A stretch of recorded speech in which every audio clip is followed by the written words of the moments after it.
Hoy vamos a tener la parte número 13 de la naturaleza de Cristo. Ya os digo que es un tema que ya está llegando a su fin. Tampoco es bueno expandirse demasiado sobre una misma doctrina. Una vez dicho todo lo necesario, es más que suficiente para saber cuál es la auténtica verdad bíblica. A partir de aquí, ya sabéis, cada uno toma su decisión, si quiere seguir en la verdad o quiere seguir en el error. Dicho esto, he de deciros que aún nos quedará un tema pendiente. Va a ser el de la gran polémica, precisamente.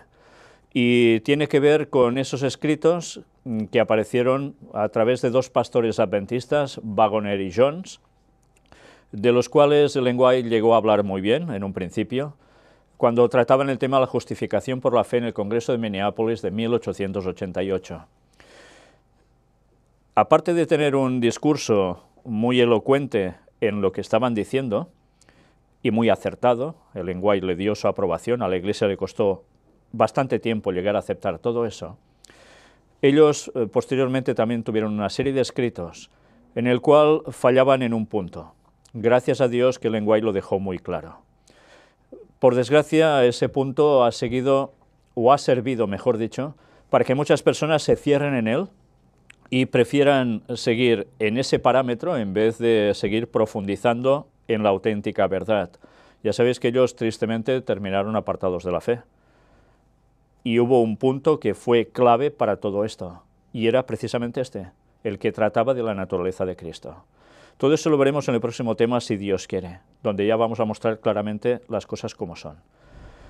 Pero, como os decía, hoy vamos a tener esa parte número 13 que nos va a servir para poder entender aún más de lo que Ellen White llegó a escribir al respecto, y veremos también una serie de textos bíblicos. Vamos a empezar con una oración. Padre nuestro, una vez más, Señor, nos ponemos en tus manos para que tú nos guíes, para que sea el Espíritu Santo el que nos vaya dando a entender toda la verdad, y que nos ayudes a ver todo el panorama a nivel general. Estamos viendo piezas por piezas, una a una, pero a su vez queremos componer todo ese cuadro para que nos dé la vislumbre de todo el conocimiento que tú no quieres dar a tu pueblo. Por eso, Señor, te pedimos que nos ayudes a ser humildes, a aparcar todo orgullo, preconcepto, prejuicio y todas nuestras tonterías en general. Ayúdanos, Señor, a centrarnos siempre en tu mensaje, y que sea el Espíritu Santo el que nos guíe siempre, a cada momento, y que no vayamos oyendo todo viento de doctrina para ser arrastrados como las olas de aquí para allá, sino que nos fundamentemos fielmente en tu palabra. Perdona nuestros pecados y ve uniendo a tu pueblo en un mismo sentir, en esa misma fe. En el nombre de Jesús te lo pedimos todo, el perdón de nuestros pecados. Amén. Pues bien, ya sabéis que siempre empezamos con dos imágenes. Una de ellas es la que veis aquí en portada. Un sacrificio con una oveja. Pero también vemos otro sacrificio, que era lo que apuntaba ese sacrificio de ovejas a través de tantísimos años en el pueblo de Dios. Evidentemente eso va relacionado con algo más, no todo termina en ese sacrificio, sino, fijaos también en la imagen, aparece una tumba abierta. No todo termina con la muerte de Cristo. Él debía seguir y resucitó, y ya sabemos todo lo que ha venido haciendo desde entonces y sigue haciendo por el ser humano, y lo que terminará haciendo también. Este reflejo de la oveja con Cristo, por desgracia, el pueblo judío nunca llegó a entenderlo, solo algunos de ellos. Y en la actualidad sigue pasando lo mismo. Son capaces de querer levantar un tercer templo de Jerusalén, capaces de seguir con rituales de sacrificios, porque no aceptaron al Mesías que vino como tal. Bueno, ya sabemos que la verdad es la que es, y Jesús era el Cristo, era el Mesías. Pero hay otra imagen, que es la que está a mi espalda, porque es prácticamente uno de los primeros momentos en el que se originan los sacrificios. Aquí vemos una ilustración sobre dos hermanos, Caín y Abel. Uno ofrecía frutas, lo vemos al fondo, lo mejor, eso sí, de lo que él recolectaba, y otro ofrecía un cordero. Algunas personas no entienden el por qué el humo del sacrificio de Abel subía, ascendía hacia el cielo y era grato al Señor, pero en cambio lo que ofrecía Caín no. Y dicen, especulando, que Dios era injusto, porque Caín estaba ofreciendo lo mejor de lo que él tenía. Pero ahora preguntaos, ¿podía ofrecerse al Señor como un sacrificio, un pepinillo, una pera, cualquier otra cosa? ¿Podía simbolizar eso a Cristo? No. La oveja, que no tenía ninguna culpa y era un ser vivo, tenía que morir para pagar como víctima por alguien que había pecado. Eso evidentemente simbolizaba ¿a quién? Pues a Cristo. Eso no lo podía hacer una lechuga, ni mucho menos. Bueno, pues no fue el primer caso. Este no es el primer sacrificio. Algunos creen que el primer sacrificio es este, el que hizo Caín y Abel, ofrecieron ellos. No, no. El primer sacrificio nos hemos de remontar a su padre, Adán. Él ya tuvo que hacer ese primer sacrificio. Evidentemente alguien lo hizo por ellos antes.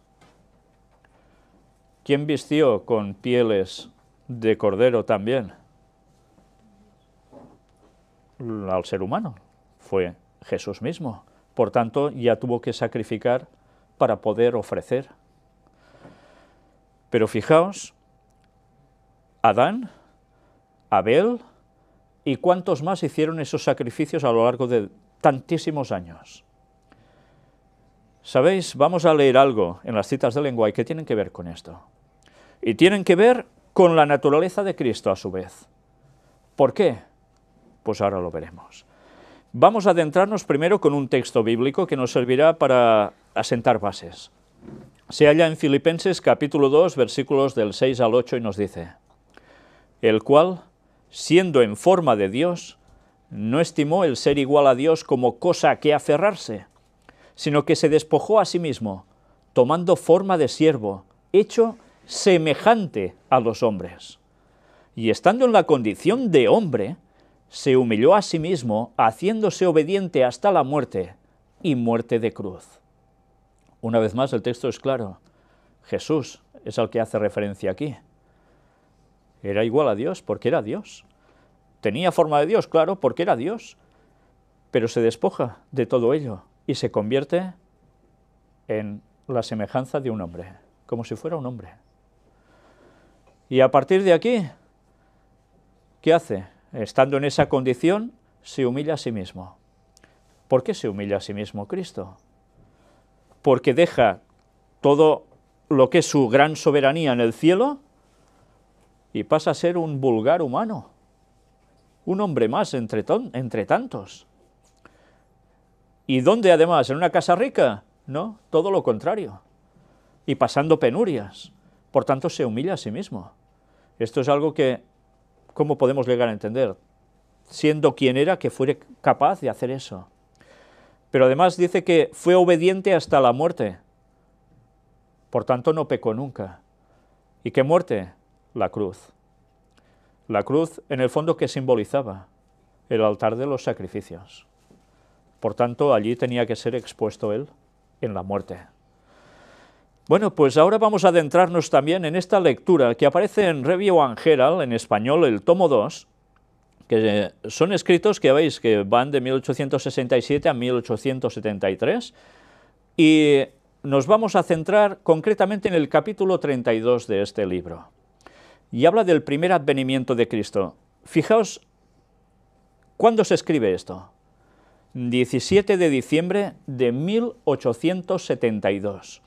Por tanto, es anterior al Congreso de Minneapolis, que fue en 1888. Y ahora, antes de entrar en la lectura, hemos de recordar todo lo que hemos visto al respecto sobre este tema, porque si no, ya en el primer párrafo podemos caer en malas interpretaciones, que es lo que acontece con tantos que solo cogen cierta porción de lo que escribe Lenguay para centrar su mensaje como si fuera una base absoluta, y ven solo esa parte mínima del cuadro y no ven todo el cuadro, como hemos podido ir exponiendo a lo largo de 12 temas antes. ¿Por qué os digo esto? Pues fijaos cómo empieza. El Hijo de Dios fue el siguiente en autoridad al gran legislador. ¿Quién es el gran legislador? El Padre. Claro, si lo leemos solo así y no hemos visto todo el resto de escritos ni textos bíblicos al respecto, podemos pensar que entonces él es Hijo de Dios literal y no es igual al gran legislador, está por debajo. Fijaos, sí es interesante haber presentado todo lo otro antes para no caer en malas interpretaciones.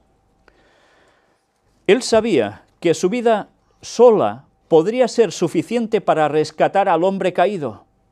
Su vida sola, ¿eh? Él era de mucho más valor que el hombre, así como su noble, impecable carácter y exaltado oficio como comandante de toda la hueste celestial. ¿Quién era el que estaba dominando a los ángeles, siendo el superior a ellos? Era Cristo, era su papel en el cielo. Por eso es el arcángel Miguel, porque es el líder de los ángeles. Pero él no es ningún ángel, aunque se le hable como el ángel de Jehová, porque ángel es mensajero. Y ahora nos dice, él era en la expresa imagen de su Padre, no solo en rasgos, sino en perfección de carácter. Interesante esto, no solo en rasgos, sino en perfección de carácter. Por tanto, era igual al Padre. La sangre de las bestias no podía satisfacer las demandas de Dios como sacrificio expiatorio por la transgresión de su ley. ¿Podía servir que fueran matando ovejas y con eso ya se solucionaba el problema del pecado en la humanidad? No. Eso era el reflejo de aceptar por fe lo que haría el sacrificio de Cristo por cada individuo. Y entonces se podía conseguir la salvación. Pero era eso, la simbología de Jesús. La vida de una bestia era de menos valor que la vida del pecador ofensor. Por lo tanto, no podía ser un rescate por el pecado. ¿Quién es superior, el hombre o las bestias? ¿Quién fue hecho a imagen y semejanza divina? ¿La oveja o el hombre? ¿El perro o el hombre? O cualquier otro animal que os podáis llegar a imaginar. Por tanto, el hombre tenía que ser el que señoreara sobre la creación, porque era la imagen de Dios en la tierra. Por tanto, ¿podía servir la vida de una bestia para sacarnos de pecado? No. Solo podía ser aceptable con Dios como figura de la ofrenda de su Hijo. Era la única forma, no había otra solución. El hombre no podía expiar por el hombre. Aquí hay un concepto también a tener en cuenta. ¿Podía ser que fulanito de tal o menganito de cual pudiese pagar por mi pecado siendo un ser humano? No. ¿Por qué? Porque todos hemos pecado. El texto es claro. Todos han pecado en esta tierra. Todos. Hasta la Virgen María, sí. Hasta la Virgen María. También necesita el Salvador. Su condición pecaminosa y caída le constituiría una ofrenda imperfecta, un sacrificio expiatorio de menos valor que Adán antes de su caída. Claro, si no nos podía rescatar ni Adán, aunque llegó a pecar, ¿qué iba a hacer el resto de personas que han pasado por este mundo? Pues exactamente lo mismo, pecar y aún con menos validez que el mismísimo Adán, que sí llegó a ser perfecto en un principio. Dios hizo al hombre perfecto y recto, y después de su transgresión no podía haber ningún sacrificio aceptable para Dios por él, a menos que la ofrenda hecha en valor fuera superior al hombre como lo estaba en su estado de perfección e inocencia. Hecha en valor fuera superior al hombre. Pues claro. ¿Qué hacía falta? Pues alguien que estuviese en ese estado de perfección e inocencia. ¿Podía ser un humano? ¿Cualquiera? No, imposible. El Hijo Divino de Dios fue el único sacrificio de valor suficiente para satisfacer plenamente las demandas de la perfecta ley de Dios. Y algunos, al decir esto, claro, pueden pensar, claro, el Hijo Divino de Dios, por tanto, Jesús ya en el cielo, verdaderamente el Padre era su Padre tal cual, y de algún modo salió de él. Ya hemos visto, una vez más, fijaos si era necesario haber presentado todo lo otro anteriormente, que Él no es generado por Dios Padre, sino que es el rol que toman desde a saber cuánto tiempo en la eternidad pasada, de que uno hará de Padre, el otro de Hijo y el otro la función de Espíritu Santo. Si no tenemos ese concepto claro es cuando podemos caer en malas interpretaciones. Los ángeles eran sin pecado, pero de menor valor que la ley de Dios. ¿Por qué eran de menor valor que la ley de Dios? ¿Qué es más importante, la ley o un ángel? ¿De quién depende el trono del universo? ¿De un ángel o de la base fundamentada en la ley para que todo funcione? Por tanto, es evidente. Eran responsables ante la ley. ¿Ellos eran responsables ante la ley, los ángeles también? Claro, ellos también tienen su ley en el cielo. Si no, Satanás, ¿qué hace? La transgrede y peca, se rebela. ¿Y qué hacen un tercio de los ángeles? Los siguen en su rebelión, son ángeles caídos, pasan a ser demonios. Bueno, pues entonces no podían ser ellos nuestra solución. Eran mensajeros para hacer la voluntad de Cristo y para inclinarse delante de Él. Por tanto, eran supeditados a Cristo y reconocían. Eran seres creados y probacionistas. ¿Qué es esto de probacionistas? Seres en periodo de prueba. Mira, como el ser humano, los ángeles también estaban en periodo de prueba. Por eso, algunos cayeron arrastrados por Satanás. Sobre Cristo no se establecieron requisitos. Tenía poder para dar su vida y para tomarla de nuevo. Es Dios. Ninguna obligación se le impuso para emprender la obra de expiación. Se había unido con el Padre en la creación del hombre y tenía poder a través de su propia perfección divina de carácter para expiar el pecado del hombre, para elevarlo y devolverlo a su primer estado. Él era el que era capaz de hacer esto. Fue un sacrificio voluntario que hizo. Su vida era de suficiente valor para rescatar al hombre de su condición caída. ¿Y os habéis fijado que dice que él de qué participó con el Padre? De la creación del hombre. Por tanto, él ayuda a hacer la creación, por tanto, él es creador directamente, pero a su vez, fijaos, es capaz de, a quien él ha creado, que ha caído, pagar por él para restaurarlo otra vez. Y no solo a Adán, sino a todo el género humano. ¿Un ángel nos habría creado? No, solo Dios. ¿Un ángel, por tanto, podía dar la vida por nosotros?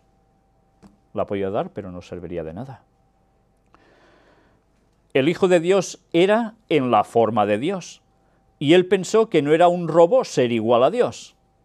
Evidentemente es Dios, igual, comparten lo mismo. Él fue el único que caminó por la tierra como un hombre, que podía decir a todos los hombres: ¿quién de ustedes me convence del pecado? Mirad si es interesante este texto. Hay personas que creen que el Espíritu Santo también pasó a ser hombre en la tierra, siendo Melquisedec. ¿Sí? Basados en unas declaraciones de Ellen White que, mal interpretadas, te pueden hacer creer eso. El único que caminó por la tierra como hombre, siendo Dios, fue Cristo, no otro. Las ofrendas de sacrificio y el sacerdocio del sistema judío fueron instituidos para representar la muerte y la obra mediadora de Cristo. Por eso hacían los rituales, no para matar bestias porque sí. Una gran diferencia con el paganismo. ¿Por qué hacían sacrificios los paganos? ¿Por qué aún hacen sacrificios los paganos? ¿Qué hacen con eso? ¿Qué esperan conseguir haciendo sacrificios de animales o personas, incluso bebés? Calmar la ira divina, agradarles de ese modo. No para restituir sus pecados, para poder ser borrados sus pecados y apuntar a Cristo como el Salvador. Nada que ver. Fijaos cómo Satanás siempre copia lo divino, le hace el plagio y lo lanza hacia su terreno. y la mayor parte de gente se va volcando para allá. Todas esas ceremonias no tenían sentido y ninguna virtud, solo como estas que se relacionaban con Cristo, que era Él mismo el fundamento de todo el sistema. Incluso los corderos que sacrificaba el pueblo de Dios, no cuestión de paganos solo. El Señor había dado a conocer, atención a esto, a Adán, Abel, Set, Enoc, Noé, Abraham y los antiguos dignos, especialmente Moisés, que el sistema ceremonial de sacrificios y el sacerdocio de ellos mismos no eran suficientes para asegurar la salvación de una sola alma. Por tanto, cuando ellos hacían sacrificios, sabían por qué los hacían, eran plenamente conscientes. Ellos no podían salvar a nadie. ¿Se podían salvar a sí mismos? ¿Solos? Tampoco. Dependían de hacer el ritual para simbolizar que años posteriores aparecería Jesús que pagaría por todos nosotros. Por tanto, ellos sabían cuando hacían sacrificios por qué los hacían. No era como tantas veces el pueblo en general de Dios de tantos siglos hacía los sacrificios porque sí. Cayeron en la rutina, ya no llegaban a apreciar el valor de lo auténtico. El sistema de ofrendas sacrificiales apuntaba a Cristo. A través de estas, los antiguos dignos vieron a Cristo y creyeron en Él. Estos fueron ordenados por el cielo para mantener ante el pueblo la temible separación que el pecado había hecho entre Dios y el hombre, requiriendo un ministerio mediador. Por tanto, debían hacer esto siempre para recordar que esta era la verdad. Siempre necesitaríamos un mediador, y era Cristo. Por tanto, ¿qué era esto? ¿Qué era el hacer sacrificios? Una simbología, pero a su vez, ¿qué más? Una profecía. Porque eso apuntaba que era la promesa divina que aparece en Génesis 3:15, que aparecería alguien que nos salvaría. ¿Y que sería quién? El propio Creador.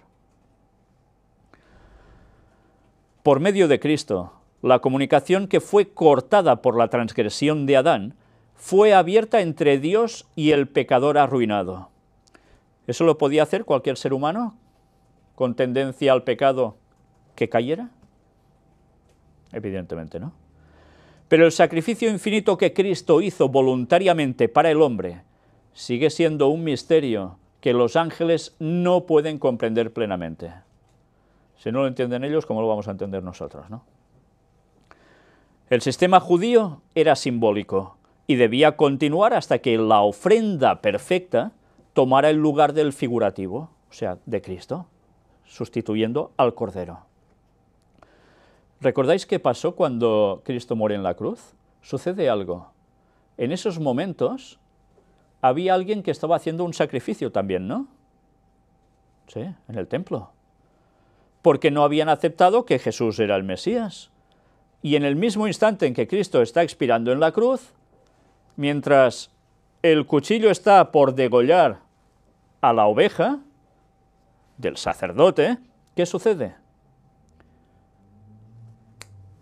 La oveja se va corriendo porque hay el terremoto.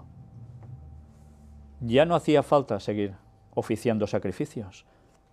Al que apuntaba esa oveja se acababa de crucificar en la cruz y expiar los pecados por todos. Imaginaos cómo se debió quedar el sacerdote en esos momentos, ¿no? Pero ni aún y así reaccionaron aceptando a Cristo, ni viendo esos fenómenos extraordinarios que acontecían en su muerte. Es impresionante, ¿eh? Hasta qué punto la dureza de cerviz del pueblo que se llamaba de Dios llegó. Gracias a Dios que algunos reaccionaron. El pueblo de Dios desde el día de Adán, no, me he saltado algo, el mediador en su oficio y en su trabajo excedería con dignidad y gloria al sacerdocio terreno y típico. El pueblo de Dios desde el día de Adán hasta el tiempo en que la nación judía se convirtió en un pueblo separado y distinto del mundo, había sido instruido con respecto al Redentor que había de venir, a quien representaban sus sacrificios, por tanto lo sabían todos, no había excusa. Este Salvador iba a ser un mediador para estar entre el Altísimo y su pueblo. Por medio de esta provisión se abrió una vía para que el pecador culpable pudiera encontrar acceso a Dios a través de la mediación de otro. El pecador no podía venir en su propia persona, con su culpa sobre él y sin mayor mérito de lo que poseía en sí mismo. ¿Y nosotros somos pecadores desde cuándo? ¿En qué momento de nuestra vida empezamos a pecar? ¿Cuando tenemos uso de razón? Antes ya. Por tanto, ya es indudable una vez más que Jesús no contaba con esa misma tendencia, porque si no ya no pudiese haber sido nuestro Salvador para nada. Solo Cristo pudo abrir el camino haciendo una ofrenda igual a las exigencias de la ley divina. Él era perfecto y sin mancha por el pecado. Una vez más, recordamos cómo debía ser la oveja que se ofrendaba. ¿Debía ser manchada? ¿Tuerta? No, debía ser perfecta. ¿Por qué? Porque simbolizaba la perfección de Cristo desde su nacimiento hasta su muerte. Él era sin lunar ni mancha. El alcance de las terribles consecuencias del pecado nunca habría podido ser conocido si el remedio no hubiera sido de valor infinito. Interesante, ¿eh?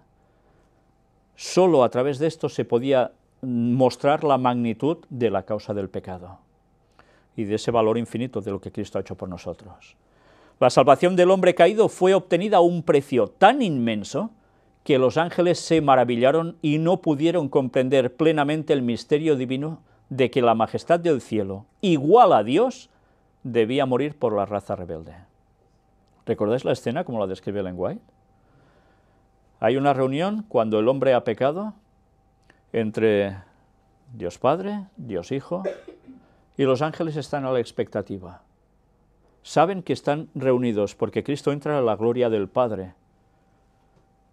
Y están todos pensando, ¿qué harán ahora?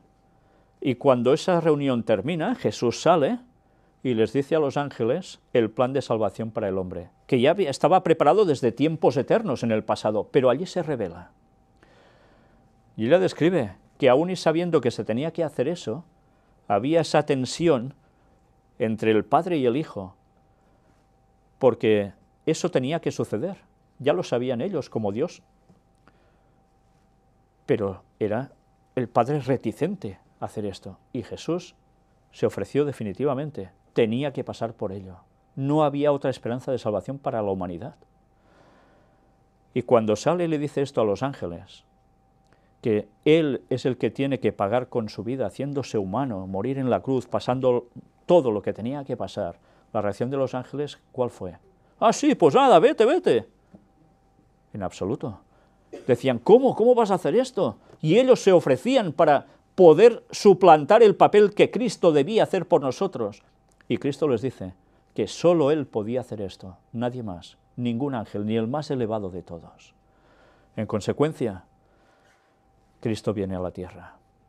Pero veremos que aún nos va diciendo algo más al respecto. La salvación del hombre caído fue obtenida a un precio tan inmenso que los ángeles se maravillaron y no pudieron comprender plenamente el misterio divino.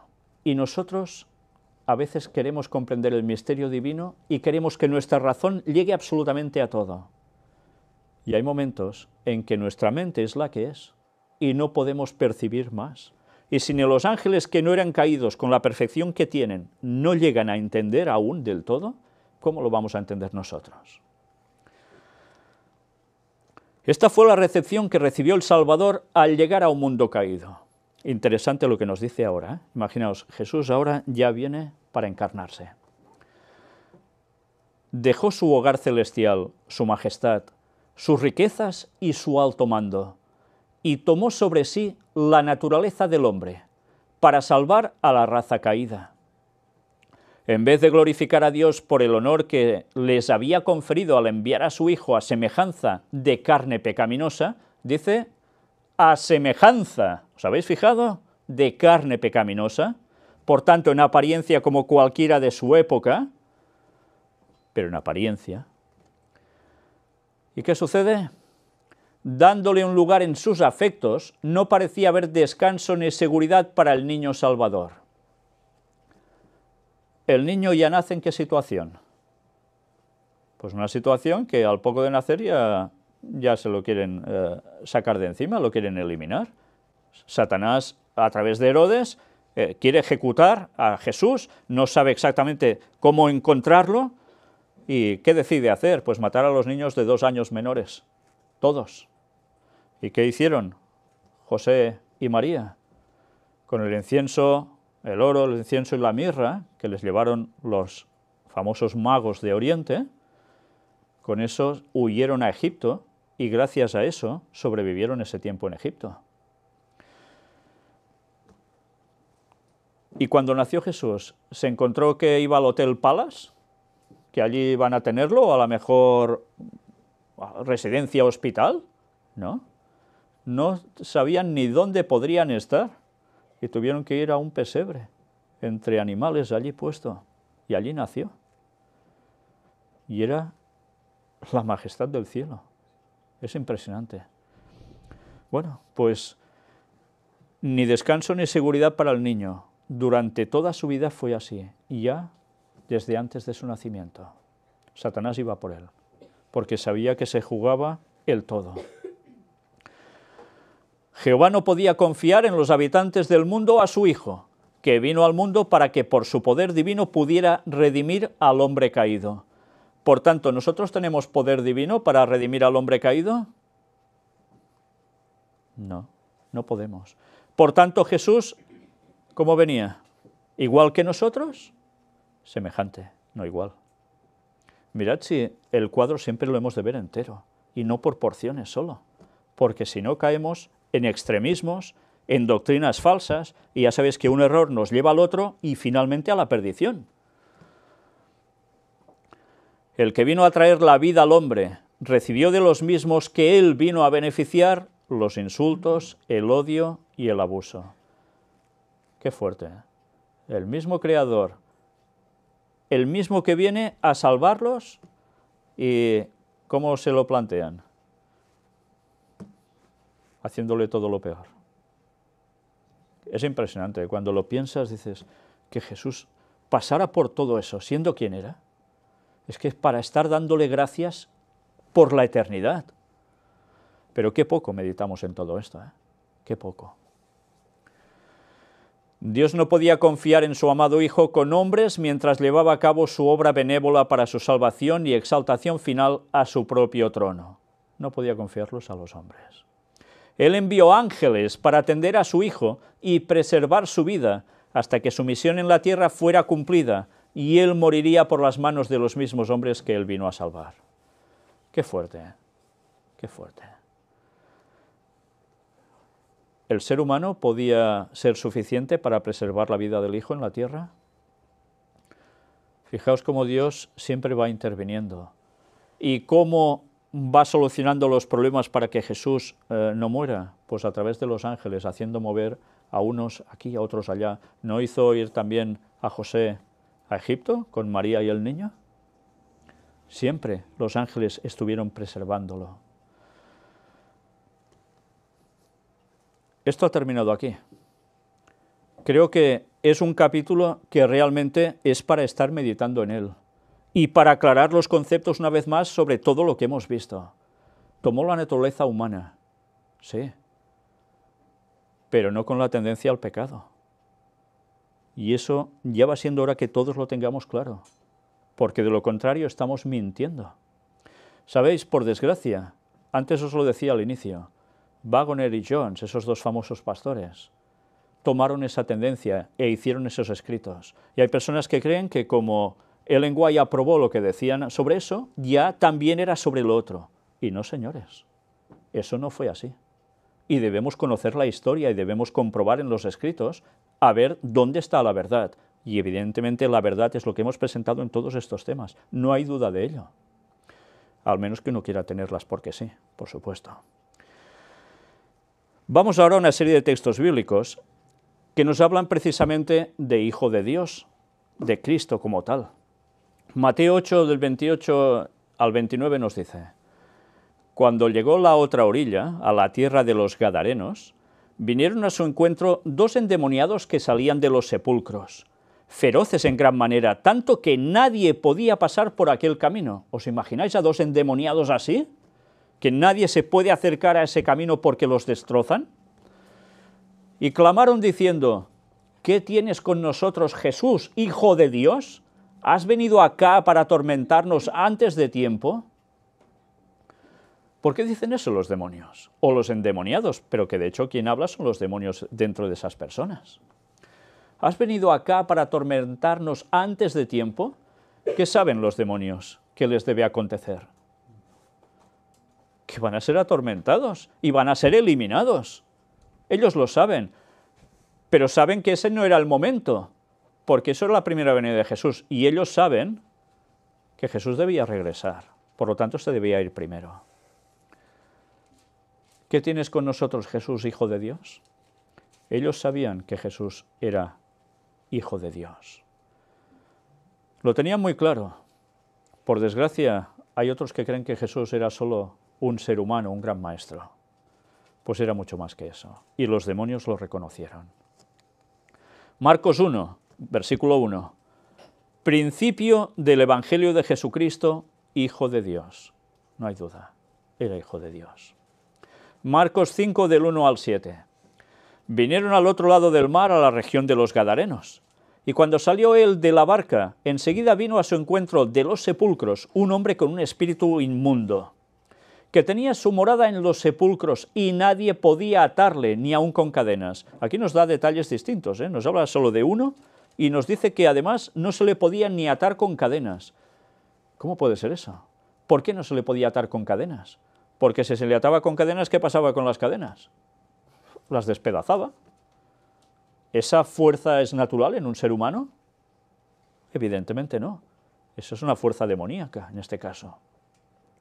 Porque muchas veces había sido atado con grillos y cadenas, mas las cadenas habían sido hechas pedazos por él, y desmenuzados los grillos, lo que lo encerraba, y nadie le podía dominar.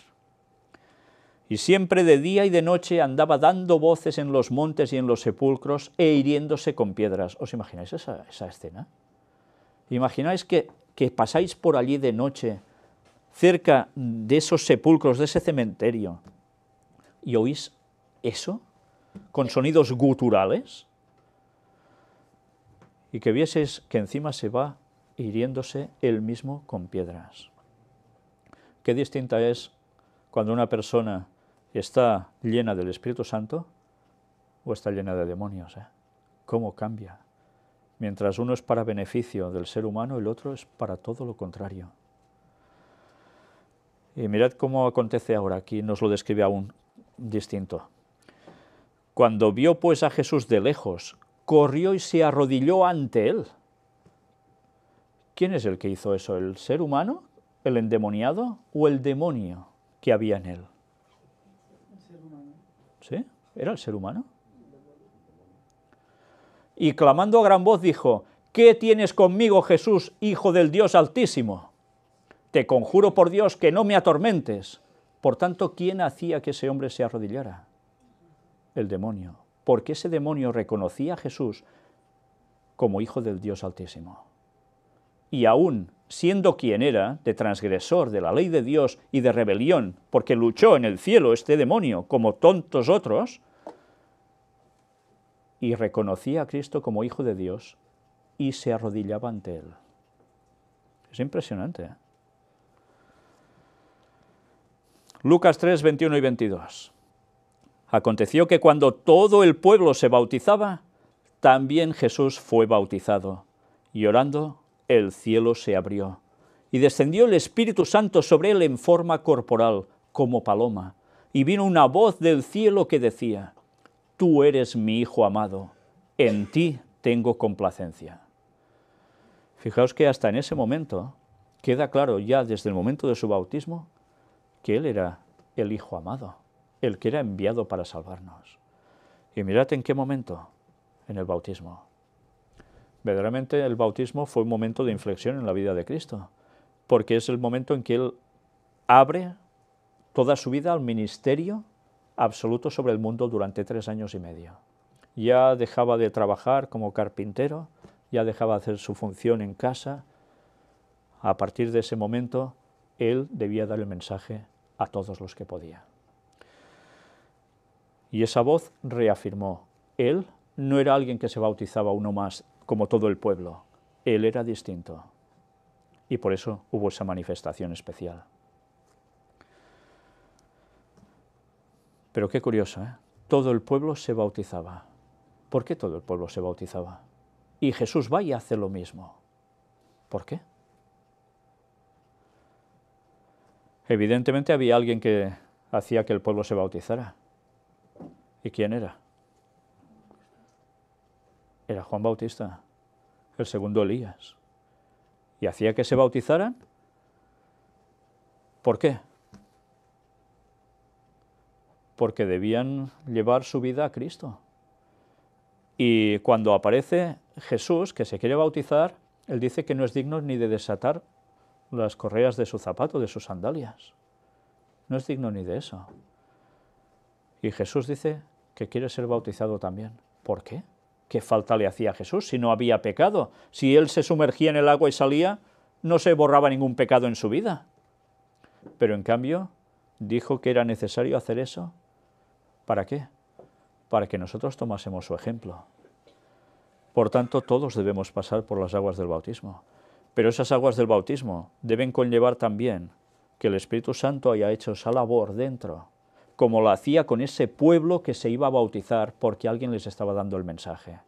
Porque quien movía a la gente en verdad no era Juan el Bautista, era el poder del Espíritu Santo obrando a través de Juan Bautista. Él humildemente se ponía en manos de Dios para servir. Juan 11, 25 al 27. Le dijo Jesús, yo soy la resurrección y la vida. El que cree en mí, aunque esté muerto, vivirá. Y todo aquel que vive y cree en mí, no morirá eternamente. ¿Crees esto? Le dijo, sí, Señor, yo he creído que tú eres el Cristo, el Hijo de Dios que has venido al mundo. Mirad, ahora no es un demonio el que habla.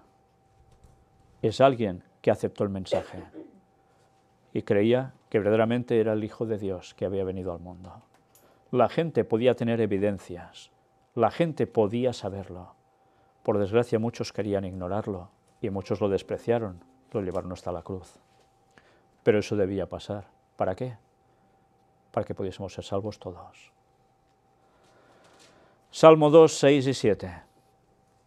Pero yo he puesto mi rey sobre Sión, mi santo monte.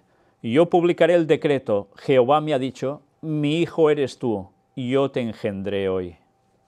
Y claro, cuando llegan a esto, algunos dicen, ¿ves? Es engendrado. Ya en el cielo fue engendrado por el Padre. No. Este texto tiene la aplicación, ¿dónde? Sobre Sión, mi santo monte. ¿Y esto dónde es? Jerusalén. Yo publicaré el decreto, Jehová me ha dicho, mi hijo eres tú. O sea, Jesús mismo decía esto de él. Porque esto es una profecía, es un salmo. Jesús aún faltaban años para que naciera. Y ya estaba hablando a través del escritor del salmo, diciendo, Jehová me ha dicho, mi hijo eres tú. ¿Jesús sabía cuando nació que era hijo de Dios? No, no lo sabía. Tuvo que aprenderlo a través de las escrituras, de la instrucción de su madre y darse cuenta de las cosas. Y cómo el Espíritu le iba guiando en todo. Y dice, yo te engendré hoy. Claro, porque en esos momentos, ¿qué había sucedido un tiempo atrás? Fue engendrado, claro que sí. ¿Por quién? ¿No dice que el Espíritu cubrió a María y así fue engendrado? Fijaos si es importante saber determinar en qué momento hay que poner cada situación, porque de lo contrario decimos lo que no es correcto. Mateo 17, del 1 al 5. 6 días después, de esto ya hemos hablado en el tema del 2031, y toda la simbología además de estos días que sí fueron literales, pero que apuntaban a algo más. 6 días después Jesús tomó a Pedro, a Jacobo y a Juan su hermano, y los llevó aparte a un monte alto. Y se transfiguró delante de ellos, y resplandeció su rostro como el sol, y sus vestidos se hicieron blancos como la luz. Y aquí les aparecieron Moisés y Elías hablando con él. Entonces Pedro dijo a Jesús, Señor, bueno es para nosotros que estemos aquí. Si quieres, hagamos 3 enramadas, una para ti, otra para Moisés y otra para Elías. Mientras él aún hablaba, una nube de luz los cubrió. Y aquí una voz desde la nube que decía, este es mi Hijo amado, en quien tengo complacencia, a él oíd. Hay un detalle interesante. Todos sabemos mucho de ese ímpetu de Pedro, ese ímpetu. Y fijaos cómo Dios llega un momento en que también corrige, incluso cuando Pedro está hablando. No le deja ni terminar la frase, digamos. Mientras él aún hablaba, Pedro, que se está montando ya su película, vamos a hacer esto y lo otro, mientras aún hablaba, se oye la voz de Dios que dice eso. Pedro tenía que ir aprendiendo lecciones. ¿Y qué sucede cuando uno habla y de repente mientras está hablando hay otro que se impone? ¿Cómo queda el que está hablando? Como menor, ¿no? Pedro tenía que ir aprendiendo lecciones. Se estaba poniendo donde no tocaba, aunque fue un privilegio el poder estar allí, porque Dios quería que él estuviera allí. Y nosotros a veces también hacemos esto, ese ímpetu, por, nos vamos a montar aquí, lo que sea, y Dios tiene que decir, hey, un momento, esto es esto, y a partir de aquí, vete centrando. ¿Y a quién tenemos que oír por encima de todos? Al Hijo amado, a Cristo. No lo que nosotros queramos proponer o decir, imponiéndonos, no, no. Primero sigamos a Cristo. Y si aceptamos todo lo de Él, iremos bien. De lo contrario, metemos la pata seguro. Y eso pasa también en cuestiones doctrinales. Romanos 8:3. Porque lo que era imposible para la ley, por cuanto era débil por la carne, Dios, enviando a su Hijo en semejanza de carne de pecado y a causa del pecado, condenó al pecado en la carne. Por tanto, Cristo no vino como nosotros, siendo igual, sino semejante. Porque si hubiese nacido como cualquiera de nosotros, no hubiese servido de nada su muerte en la cruz, porque hubiese sido un pecador más, aunque hubiese hecho solo un pecadito cuando era un bebé, o poco más. Pues bien, el tema llega hasta aquí. El próximo día va a ser, ya os digo, la culminación, y vamos a seguir también el consejo que Ellen White mismo dice, ella misma lo expresa, que no debemos estar dando vueltas y vueltas sobre una doctrina en exceso. Las cosas se plantean tal como son y a partir de aquí cada uno que decida por sí mismo. Ya hemos llegado a ese límite, ya hemos mostrado demasiada cosa para que las personas puedan decidirse por sí mismas dónde está la verdad y si la van a seguir o van a seguir a personas que van de Pedro, lanzándose antes de cuenta. Y Dios tiene que decir, no, primero lo primero, primero la base, y sin precipitarse. Y eso es lo que debemos aprender, y eso es lo que debemos hacer. Vayamos siempre a la palabra de Dios profundizando, pero cuando la verdad ya ha sido manifestada, si alguien sigue oponiéndose porque le da la gana, por testarudez, por lo que sea, pues orad por él y dejadlo, porque ya no podéis hacer más. Y no empecéis a debatir, a buscar problemas, conflictos, a solucionarles todos sus conceptos, porque quien quiere dudar y quiere poner el pero y quiere seguir diciendo lo que no es cierto, seguirá así hasta cuando quiera. Y sabéis, Satanás está muy empeñado en hacernos perder el tiempo en debates estériles con quienes no quieren saber la verdad porque no les da la gana. Y hay momentos en que hemos de decir, hasta aquí llegamos, a partir de aquí, bastante faena hay para dar el mensaje a este mundo como para estar perdiendo el tiempo con quien rechaza la verdad. Y sabéis lo del texto, ¿no? Pies, alfombra y adiós. Y así debe ser. Resulta duro, pero es que a veces no hay más remedio. Y dejarlo todo en manos de Dios. Y si algún día quieren reaccionar, o pueden, si no han pecado ya contra el Espíritu Santo cerrándose por banda, Dios hará todo lo posible para que reaccionen. A veces hay cambios en las personas, pero muchas veces no. Y eso, por desgracia, suele ser la mayoría de casos. Por tanto, pidamos al Señor discernimiento también para saber decirle a alguien, a la gente, hasta aquí hemos llegado. Nosotros seguimos en el camino de Dios con su verdad y tú sigue tu camino. Es duro, pero debemos hacerlo. Que Dios nos ayude a saber discernir siempre. Una vez terminados estos temas, si Dios quiere, vamos a seguir con donde lo dejamos. Estábamos en Colosenses capítulo 2, pues seguiremos analizando capítulo por capítulo, hablando otra vez, volviendo a los temas de la paz de Dios, sacando tanta instrucción como podamos. Que el Señor nos ayude a andar siempre fieles en la verdad y no oyendo cantos de sirena que nos van a llevar a la perdición tantas veces. Que Dios os bendiga. Vamos a concluir con una oración.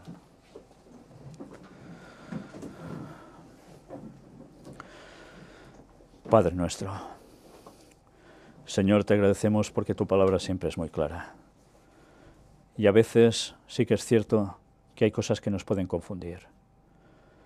Pero que eso, Señor, sirva para que nos pongamos en oración, buscando sinceramente y buscando los tesoros que están en tu palabra, que a veces no todos están en la superficie, ni mucho menos.